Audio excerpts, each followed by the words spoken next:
శ్రీమాత్రే నమ. రామ్ దత్తాత్రేయ నమ. శ్రీ గురుభ్యో నమ.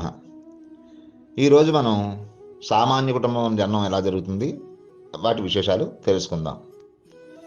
జనన కాలం మనకు 3, 6, 8, 12 దశాధిపతుల యొక్క లేదా షష్టమ చంద్రుని యొక్క దశయు, అవయోగకారకుల యొక్క మహర్దశలు జనన కాలానికి వస్తూ ఉంటాయి.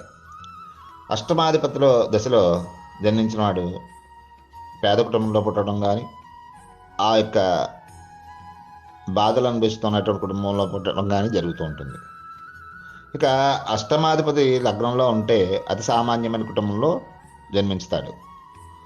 లగ్నాధిపతి 3, 6, 8, 12 స్థానాల్లో ఉంటే ఏ భాగం ఉందనో సరే కష్టజీవిగా ఉండేటువంటి విషయం తెలుస్తూ ఉంటుంది.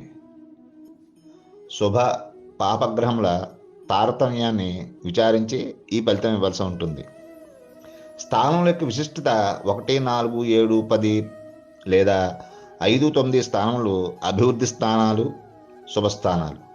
2, 3, 5, 8, 11, 12 స్థానములు బలహీన స్థానములుగా మనం గ్రహించాలి. దీన్ని బట్టి ఆ వ్యక్తి సామాన్య కుటుంబంలో జన్మించినవాడు, లేదా ఉన్నతమైన కుటుంబంలో జన్మించినవాడు, లేదా కష్ట కుటుంబంలో జన్మించినవాడు మనకు తెలుస్తుంది. జన్మించిన తర్వాత కష్టం అనుభవించవలసి వస్తుందో అని విషయాలు మనం తెలుసుకోవచ్చు.